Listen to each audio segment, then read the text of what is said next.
Bonsoir mon pays, merci de nous rejoindre dans cette édition. Voici les titres. De Kouawa, de nouveau incendié cette nuit à 21h. C'est la 11e fois, une situation qui inquiète les habitants. Ils souhaitent une réconciliation entre les jeunes, les coutumiers et la SLN. Reportage dans quelques instants. Philippe Gomez, député de la seconde circonscription, est notre invité ce soir. Calédonie Ensemble est à Koné et poursuit la campagne du non que propose le parti au lendemain du 4 novembre. Réponse avec notre invité. La Foire du Pacifique ouvre ses portes demain. Cette année, l'invité d'honneur, c'est le Vanuatu. Une délégation a fait le déplacement de l'archipel. Reportage sur ce qui vous attend ce week-end. Et pour débuter ce journal, regardez ces images amateurs. La serpentine de Kouawa en feu. Une fois de plus, elle a été incendiée hier soir à 21h. C'est la 11e fois qu'elle brûle et cette fois-ci sur 200 mètres de tapis. Cette situation inquiète la population. Les précisions de notre correspondante du centre, Vanessa Kédé. C'est ici que pour la 11e fois depuis le début de l'année, la serpentine est de nouveau victime d'un incendie criminel. Pas moins de 200 mètres de tapis sont sous les cendres. Hélène est originaire de Poya et mariée depuis plus de 30 ans à Kouawa. Ce matin, elle est venue vendre quelques affaires au vide-grenier organisé par la mairie. Face aux multiples incidents qui se déroulent au sein de la commune, Hélène ne trouve pas les mots. C'est comme je vous ai dit, on sait plus, on est là comme ça, voilà. On a attendu des choses, on ne sait plus. C'est comment, c'est... Qu'est-ce qu'on va devenir, qu'est-ce qu'on va... Je ne sais plus. Nos jeunes, ils sont là, et ils sont perdus, ils ne travaillent plus. Il y a d'autres qui sont dispatchés dans tous les côtés. Voilà quoi. Le mari d'Hélène est un retraité de la SLN. Un de ses fils a lui été affecté sur Tiebagui. Pour elle et sa famille, la vie ces derniers temps n'est pas facile. Ce qu'elle souhaite, c'est que tout cela s'arrête et que tout le monde trouve un terrain d'entente. Pour que ça s'arrête et puis essayer de se réconcilier avec nos jeunes et puis nos coutumiers, et puis voilà, avec la SLN et tout ça. Pour repartir d'une bonne... Il faut arrêter quoi, voilà, il faut arrêter. Surtout les jeunes aussi, il faut que ça s'arrête. Il faut essayer de repartir sur une bonne base, une bonne condition après, voilà. Quant à la réparation de la serpentine, selon la SLN, aucune opération n'est envisageable sur le site tant que les conditions de sécurité ne seront pas réunies. Philippe Gomez, bonsoir. Bonsoir. Alors, vous êtes le député de la seconde circonscription. Merci d'avoir accepté cette invitation. Calédonie Ensemble est à Koné pour l'une de vos rencontres citoyennes. D'abord, des questions d'actualité. Alors, vous venez de voir le reportage concernant Kouawa. Quelle est votre réaction par rapport à cette situation en tant que c'est une commune de votre circonscription, oui. Mais vous êtes aussi administrateur d'Eramet. Votre réaction par rapport à ça et vous comprenez la population? Ce que je comprends surtout, que c'est un désastre. C'est un désastre pour Kouawa, c'est un désastre pour les employés de la SLN qui travaillaient à Kouawa, qui ont été pour une part transférés sur d'autres sites où ça pose des problèmes, et qui pour une autre part sont au chômage. C'est un désastre pour l'entreprise SLN, qui bien sûr avait besoin non seulement de l'ouverture de la nouvelle mine, mais surtout est engagée dans un combat pour sa compétitivité. Il faut qu'on arrive à l'horizon 2020 à 4 $ la livre. Sinon, la SLN disparaîtra du champ des producteurs mondiaux de nickel. Donc, il faut maintenant engager, ne plus regarder 11 incendies. Pourquoi pas 25 pendant qu'on y est? Enfin, ce que je veux dire, c'est que là, il faut un travail de fond, soit engagé, non seulement par l'État, mais il y a des co-responsabilités. La mairie, l'État, la province Nord. Mais justement, est-ce que l'implantation de la SLN, d'accord, est toujours d'actualité? Ah ben, plus que jamais d'actualité. Pourquoi? Parce que il y a des incendies à répétition sur la serpentine, il faut faire le point sur les choses. Enfin, cette entreprise a apporté beaucoup à Kouawa tout au long des décennies écoulées. Un certain nombre de choses ne vont pas. Mettons-les sur la table, essayons de les régler. Tout est réglable à partir du moment où on accepte de s'installer dans un dispositif de dialogue et de respect réciproque. Aujourd'hui, le dialogue a été difficile, il a été mené par l'État, notamment Marie-Paul Tourte, au cours des dernières semaines et des derniers mois, et le respect réciproque n'est pas toujours au rendez-vous. Donc voilà. Je crois qu'il faut vraiment maintenant remettre les choses à plat. On ne peut pas continuer dans cette chienlit qui se développe au fur et à mesure dans cette commune de notre territoire. Voilà, merci de votre réponse parce que notre interview sera longue. Merci. Donc, autre fait d'actualité qui concerne une autre commune de votre circonscription. À Poindimié, un commerçant de la place a été victime cette nuit d'une tentative de cambriolage à la voiture bélier. Comme on le voit sur ces images, des individus à bord de 2 pick-up ont essayé par 3 fois de casser la porte du magasin. Le propriétaire qui loge dans son studio à l'arrière du magasin a été donc réveillé par le bruit à 2 h du matin. En visionnant ses caméras de vidéosurveillance, il a pu constater les faits. Le commerçant a immédiatement contacté les gendarmes. Les cambrioleurs ont pris la fuite. Une plainte a été déposée et une enquête est en cours, même si la tentative a échoué. Le commerçant estime que les montants des dégâts sont à près de 300 000 francs. Alors, Monsieur Gomez, ce sont des actes d'incivilité qui arrivent souvent à Nouméa et au Grand Nouméa. Aujourd'hui, ça touche la brousse. Est-ce qu'il faut renforcer la sécurité dans ces zones? Acte d'incivilité, quand on attaque avec une voiture bélier un commerce, ça dépasse l'incivilité. Hein. L'incivilité, c'est le graffiti, c'est l'insulte, c'est ça l'incivilité. Donc non, là, on est dans des actes de délinquance beaucoup plus construits et beaucoup plus volontaires. C'est un véritable problème calédonien, puisque ça s'est développé de manière exponentielle ces 10 dernières années. C'est un problème principalement de mineurs, je le rappelle, même si ce n'est pas le cas en l'espèce, mais 60% de la délinquance de proximité est une délinquance de mineurs. Et c'est un problème qui touche maintenant aussi bien la ville que la brousse. Et au total, au plan politique... la sécurité est renforcée en ville. Est-ce qu'il faut le renforcer plus dans ces zones-là? Elle est renforcée en ville, mais je vais vous dire, les gens de la ville vous diront qu'elle n'est pas assez renforcée. Hein, égard à ce qui se passe. Mais au total, au-delà de tout ça, c'est surtout désormais une sorte de gangrène du vivre ensemble. Parce que cette délinquance répétitive, qui touche toutes les familles et de plus en plus fort, contribue à développer un sentiment de racisme chez nous. Donc il est important, c'est ce que la province Sud et le Congrès ont fait, le gouvernement, dans l'adoption d'un plan de prévention de la délinquance. Il mettra un peu de temps pour porter ses fruits, parce que, bien évidemment, ce n'est pas en claquant du doigt que les choses s'arrangent, mais c'est le combat calédonien pour la décennie à venir, lutter contre la délinquance, aussi bien dans son aspect prévention que dans son aspect répression, parce que, bien évidemment, tout ne peut pas se régler en prévenant les choses. Merci, Monsieur Gomez, pour cette réponse sur un plan plutôt politique. Maintenant, je vous propose de réagir sur les dernières déclarations dans le cadre de la campagne référendaire. Après être intervenu en tant que député, c'est sous l'étiquette de Calédonie Ensemble que vous allez donc parler. Je vous propose donc cette interview dans la rubrique référendum.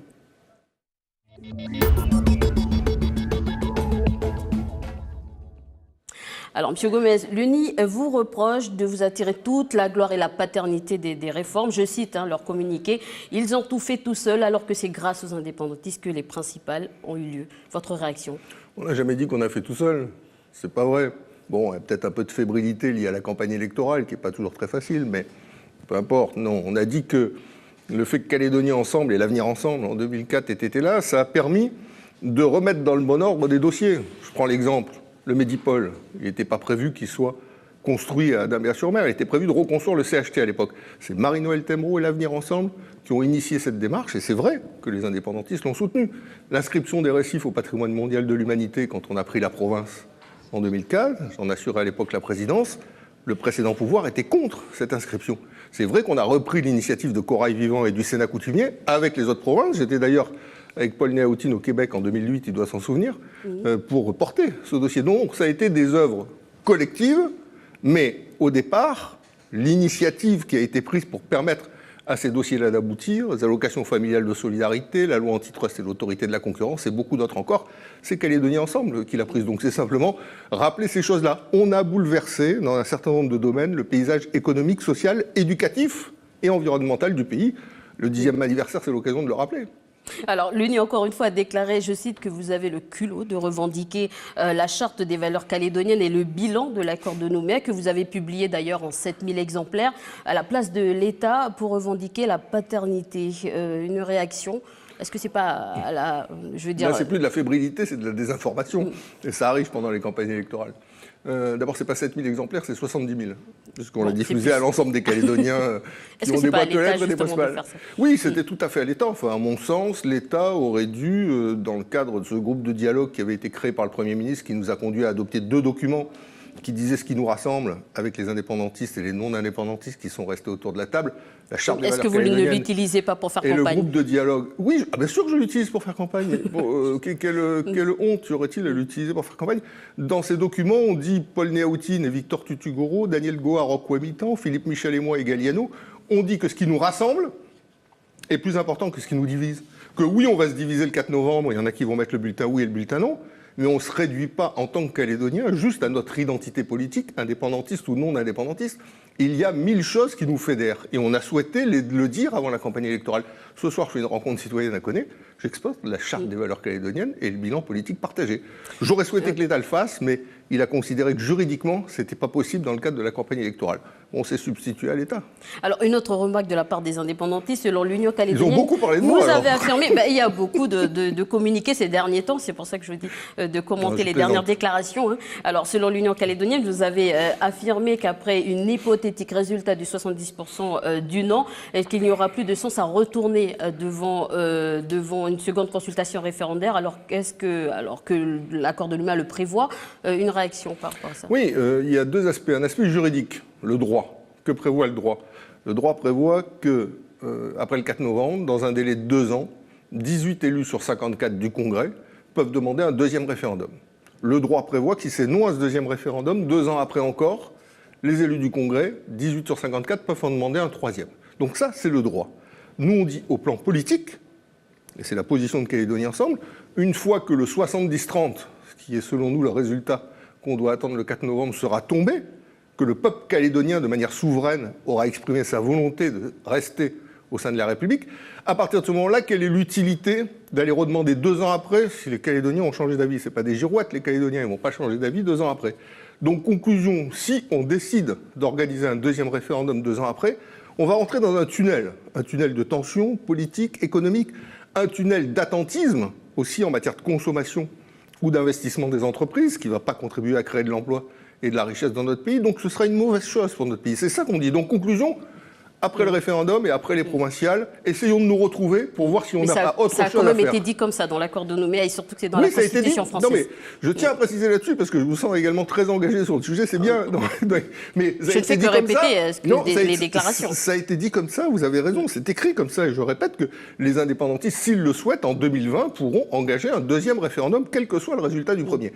Je dis simplement, il ne me semble pas que ce soit souhaitable, ce soit dans l'intérêt de notre pays, de la construction du vivre ensemble et de la construction du destin commun, que de faire redire aux Calédoniens 2 ans après ce qu'ils auront fortement dit le 4 novembre. Alors justement, on va parler de Calédonie Ensemble. Maintenant, vous organisez cette rencontre citoyenne ce soir. Que propose Calédonie Ensemble après le 4 novembre? Ah, Calédonie Ensemble, j'ai combien d'heures pour dire? Calédonie Ensemble, après le 4 novembre, propose justement la différence entre le projet de Calédonie Ensemble et les autres projets. C'était qu'on cherche à entourer le non.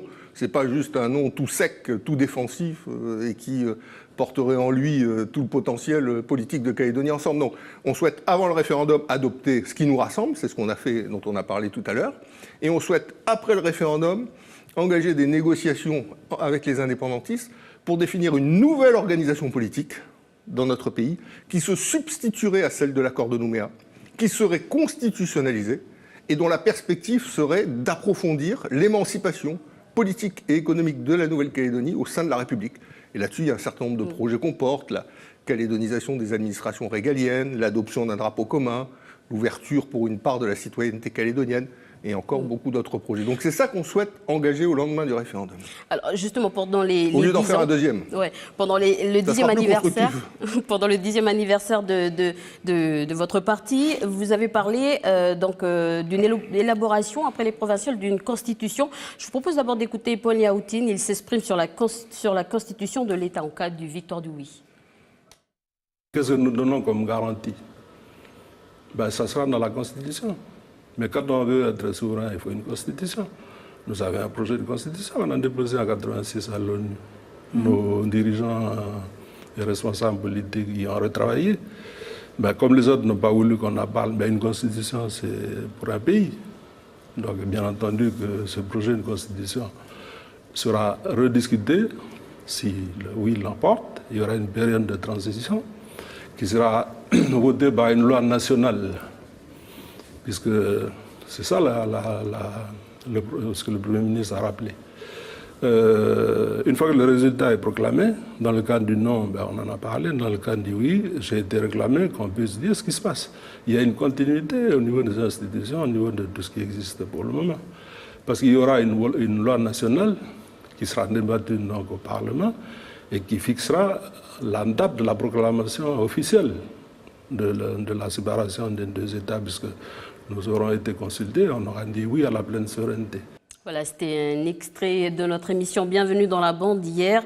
Alors, vous avez parlé de constitution lors de votre dernier meeting et vous voulez créer une constitution après les provinciales. Comment allez-vous faire avec les loyalistes et les indépendantistes pour rédiger cette constitution? Je ne veux pas créer une constitution après les provinciales puisque je défends le non. Donc moi, je souhaite rester au sein de la République française et que la constitution de la République continue à s'appeler ici. Par contre, j'ai dit que la nouvelle organisation politique que je souhaitais négocier avec les indépendantistes aurait vocation, comme l'accord de Nouméa, à être intégrée dans la Constitution de la République française parce que ça nous offre une garantie aux uns et aux autres, au plus haut niveau, que les engagements qu'on a pris seront respectés et s'appliqueront en Nouvelle-Calédonie. Après, sur le chemin qui est exposé par Paul Naoutine, c'est le chemin d'un indépendantiste qui souhaite que le lendemain du référendum, le nouveau pays puisse cheminer dans le cadre d'une période de transition. Je n'ai pas de commentaire à faire là-dessus. C'est ce qui a été écrit dans la note que l'État a diffusée, tout simplement, et qu'il rappelle à cette occasion-là. Moi, je ne crois pas que le saut à l'extérieur de la République soit une bonne idée pour notre pays. Je crois qu'on peut parfaitement conjuguer souveraineté et République. Jusqu'à maintenant, souveraineté et République, ça s'oppose. On dirait que les indépendantistes, ils sont pour la souveraineté, puis nous, on est pour la République. Non, c'est pas ça. Souveraineté et République, ça se conjugue. C'est l'évolution du monde moderne. Regardez, on est souverain sur tout. On a nos propres institutions, congrès, gouvernement, province. On se gouverne dans tous les domaines de la vie quotidienne des Calédoniens, droit civil, droit commercial, droit de la santé, fiscalité, environnement, etc., etc. La seule chose sur laquelle on ne se gouverne pas, ce sont les compétences régaliennes. Police, gendarmerie, justice, défense, armée. Et bien, ces compétences régaliennes, il faut accepter que l'État continue à les exercer. Je crois que ce serait une bonne chose pour notre pays. Donc, apprenons à conjuguer souveraineté et République, et c'est peut-être une ligne médiane entre indépendantistes et non-indépendantistes. Voilà, ce sera le mot de la fin. Merci, M. Gomez, d'avoir accepté notre invitation. Et dans l'actualité également, l'Union nationale pour l'indépendance se satisfait de la campagne pour le oui menée jusqu'à maintenant. Le but est de toucher toutes les tribus, est une réussite. Et en fait, il déclare que l'indépendance n'est plus un sujet tabou pour les autres communautés du pays. Je vous propose d'écouter Louis Mapou, donc du chef du groupe Uni au Congrès de la Nouvelle-Calédonie. On note qu'il y a un décalage entre ce que prétendent les responsables loyalistes et les appareils des partis et ce qu'on trouve dans la population qui est beaucoup plus ouverte à ce débat-là.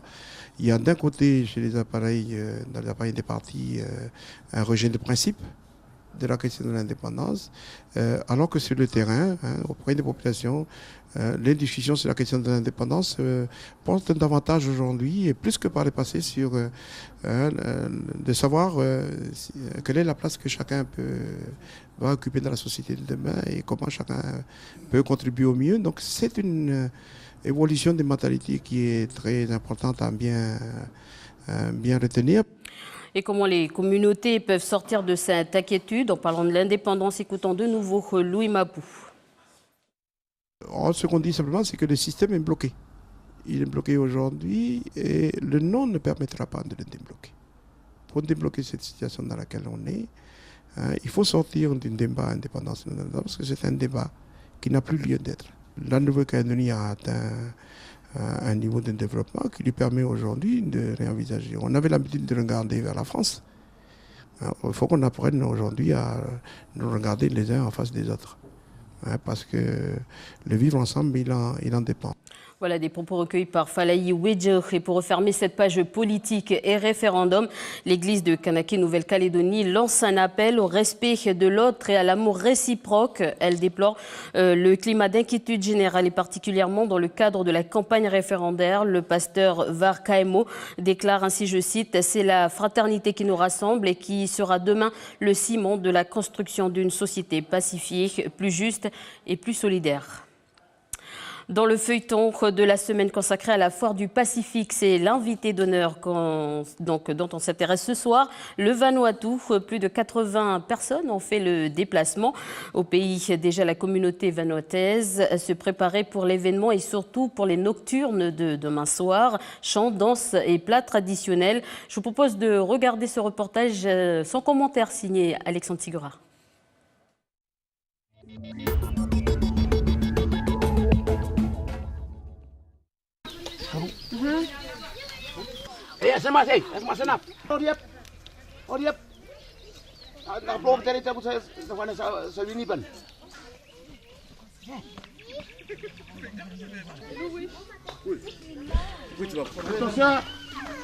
Venez chercher votre repas.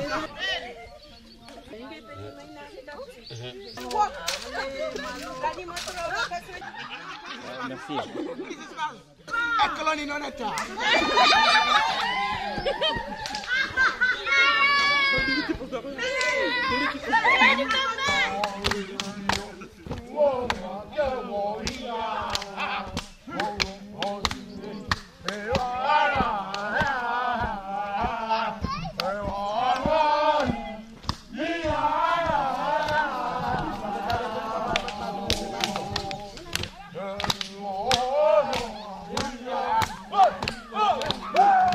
La première danse, c'est la danse Kaukrau. En fait, c'est une danse katana et ils présentent ça lors des coutumes.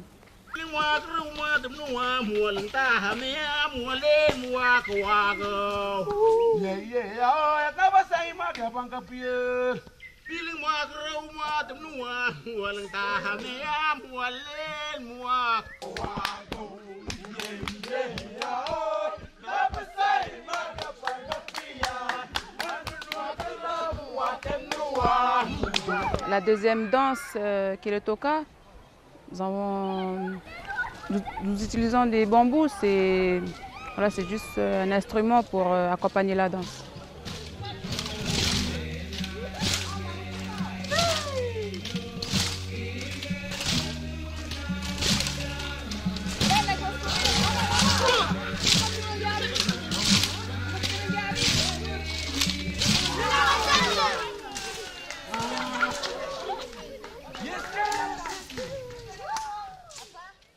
Voilà un spectacle que vous allez pouvoir découvrir demain soir et la foire donc a ouvert ses portes aujourd'hui, enfin ce matin jusqu'à dimanche. Je vous propose donc de retrouver Océane Zobler au cœur de la foire du Pacifique. C'est juste après la météo dans notre émission. Bienvenue dans la bande. On reste dans le Pacifique. Parmi les films qui ont été sélectionnés pour le festival Anuru Amburu, Making Good Men de Fiona Apanui Kupenga, l'un des acteurs Nord Hewitt, ancien joueur des All Blacks, est au pays, invité grâce au consulat de Nouvelle-Zélande. Avant de l'écouter, je vous propose de regarder un extrait de ce film qui raconte deux portraits d'hommes, deux témoignages d'une honnêteté étonnante de Néo-Zélandais. Un ancien All Black, comme je vous l'ai dit, un acteur hollywoodien. Donc Norm et Manu racontent leur enfance et relèvent donc leur souffrance. Je vous propose de regarder cet extrait.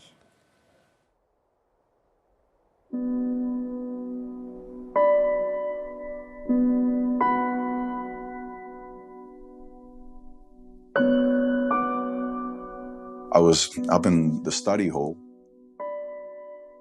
and next minute the door opened, and in walked Norm. I told everyone to bugger off, get out. And I went to get up, and he went, "No, you stay."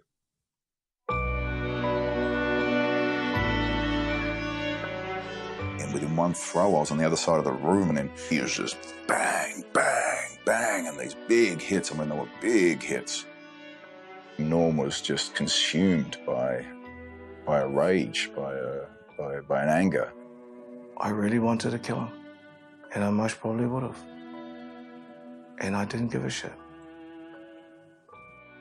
I remember how angry I was, jealous I was. That beating was so harsh, for nothing.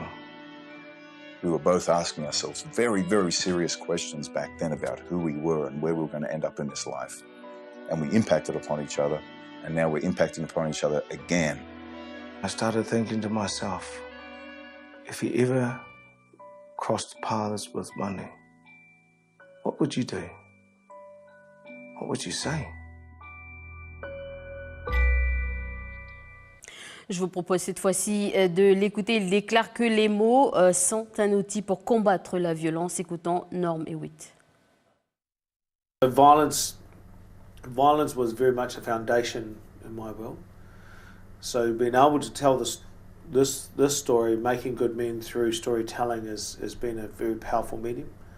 I feel very privileged to be here to actually share that, because I know of all the countries that I've gone to, it's actually indicative across most Pacifica and indigenous cultures, where colonialism has actually brought a whole lot of that into the culture. I do believe words can be very, very powerful when they're put through the right medium. So the documentary is going to be at the film festival that's going to be held in the north, and hopefully I'll have a platform just to share. The gift I have is the love that I bring within the message. That's all I have. I'm no different to anybody else. I'm a human being. I'm a father, I'm a son, I'm an uncle. And I just want to share that if we get through a few barriers, if we work through a few things, and I can provide a couple of tools, then hopefully people will be a bit better off. And we'll see what happens. Nous refermons ce journal en musique. Une semaine de résidence d'artistes s'est tenue au collège de Koné. Chant et danse contemporaine étaient au programme cette semaine, animée en grande partie par Richard Digwe. Les élèves de Classe Cham ont pu participer à des ateliers artistiques et culturels. Un reportage d'Annie Satoussi, Bianca Oudjanouk et Elvira Thomas. 1, 2, 3, 4 croiseurs, 5, 6 et 7 et 8. 1, 2 et 3 et 4 et 5 et 6 et 7 et 8. Et 1 et 2. Cette chorégraphie, les élèves des 4 classes Cham du collège de Koné l'ont apprise il y a à peine 2 heures avec le chorégraphe Richard Digwe. Grâce à un emploi du temps adapté, les élèves ont pu participer à la résidence d'artistes qui se tient toute la semaine au collège de Koné. C'est l'occasion pour eux de découvrir plusieurs ateliers artistiques et culturels, différents de ceux qu'ils ont l'habitude d'avoir avec les intervenants du Conservatoire de musique et de danse. Ils ont déjà des intervenants assez régulièrement, et l'idée c'est d'amener quelqu'un d'autre qui vienne et puis qui leur donne aussi quelques conseils, tout ça et tout, mais c'est surtout, en fait, nous on est partis sur une grande perte, et l'idée c'est d'amener aussi sur une flash mob, enfin, avec pratiquement toutes les classes réunies. Un flash mob est une mobilisation éclair d'un groupe de personnes dans un lieu public pour effectuer une courte action et se disperser rapidement. Hé là! Chicken! Hé là! Vous! Il y aura d'abord une fille qui va commencer par... elle va être sur un banc et elle va fouiller dans son sac, elle va trouver un micro et après elle va tester le micro, elle va faire des sons. Et après, grâce au son, il y a des sons qui disent quand il faut qu'on aille. Et nous par exemple, notre son c'est... Voilà. Puis après, on y va. Et c'est un par un que vous arrivez? Non, mon groupe. Mon groupe et puis les autres groupes après qui arrivent. Puis après vous arrivez en dansant? Oui, vous arrivez des pas? non, on arrive tranquille et après ils donnent encore des autres sons puis après on commence à faire des chorés. Et ça te plaît? Oui, c'est net. Pourquoi? Parce que c'est le fait de danser, par exemple, de surprendre les gens. Tu fais semblant qu'ils ne s'attendaient pas que fait, nous, on a appris une chorégraphie, on a travaillé dur. 2 flash mobs sont prévus demain dans 2 lieux très fréquentés de Koné tenus secrets. Voilà, c'est la fin de ce journal. Merci de votre attention. Je vous souhaite une très bonne soirée.